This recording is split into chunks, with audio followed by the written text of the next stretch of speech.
Sú dve základné príčiny tohto javu. Tá prvá je svojho druhu móda, súčasný trend. Mládež preberá všetko, čo sa deje niekde inde.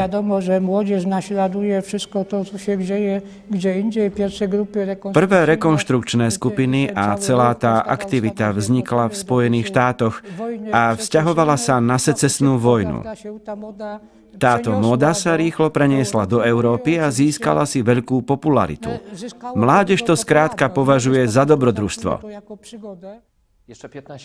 Ešte pred 15 rokmi rekonštrukčná skupina ako pojem bola v Poľsku ojedinelým javom.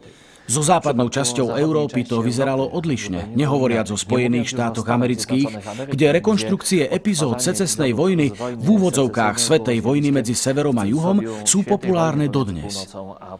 A je dobre, že v Poľsku sa stalo niečo podobné. Fascinácia skupinami historickej rekonštrukcie vychádza z rodinných tradícií. Je jednoduché si to domyslieť. Môj detko bojoval v Karpatskej kompánii v rokoch 1914 až 15, keď obraňoval Rafajlovskú republiku. V súčasnosti je to dedina Bystrica na Ukrajine v Gorganoch vo východných Karpatoch. Keď sa tam v 90.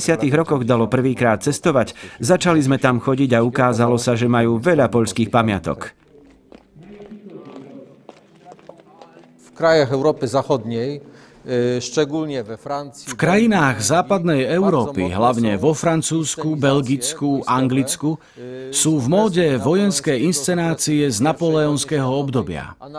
Z obdobia Prvej svetovej vojny a dokonca z dávnejších epoch vrátane antických dôb. Na území Poľska sa táto aktivita širšie rozvinula po roku 2000.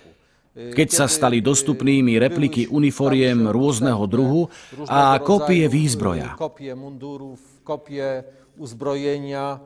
Skrátka, objavili sa výrobcovia replík výstroja pre historické skupiny. V súčasnosti sa vyrábajú perfektné repliky uniforiem, repliky šablí, repliky karabín a všetko sa stalo jednoduchším a ľahším.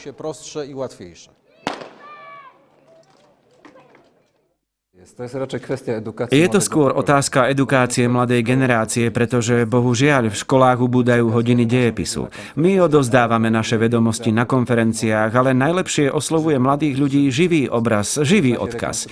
Naši členovia si šijú uniformy z obdobia hulánov, legionárov, občas majú originálne šable a môžeme ich vidieť počas rekonštrukcie nielen na mieste, ako je galícijský rínok Sanockého skanzenu, ale aj pri rekonštruovaných udalostiach na miestach, kde sa skutočne stali pred 100 rokmi v období Veľkej vojny.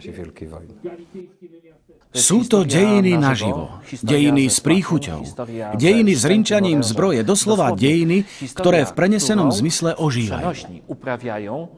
A to väčšinou nie prostredníctvom historikov. Väčšinu členov rekonštrukčných skupín tvoria príslušníci rôznych profesií, vlastne historici z pasie. Je možné sa na tom doslovne zúčastniť, nie iba v prenesenom zmysle.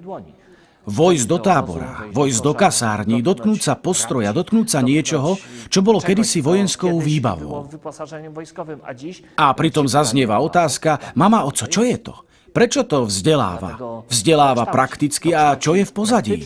Nuž, v pozadí je záľuba.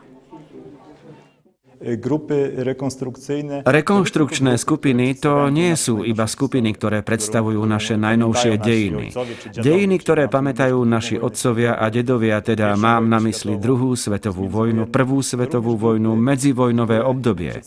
Sú to tiež skupiny, ktoré predstavujú aj vzdialenejšiu históriu. Ranný stredovek, stredovek i neskorý stredovek. Teda epochu, o ktorej neexistuje príliš veľa písomných prameňov. Tej epoky nemá zbyt veľa źródeł pisanych.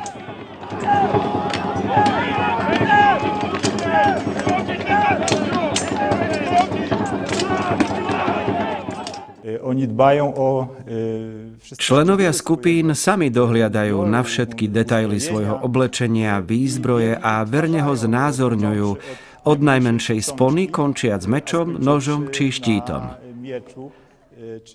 To všetko je verne reprodukované na základe archeologických vykopávok a na základe malieb, ktoré vydržali do našich čias. Je to veľmi dôležité, pretože obvykle dejiny boli pre žiakov nudné. Bo zwykle ta historia była historią dla wielu uczniów nudną.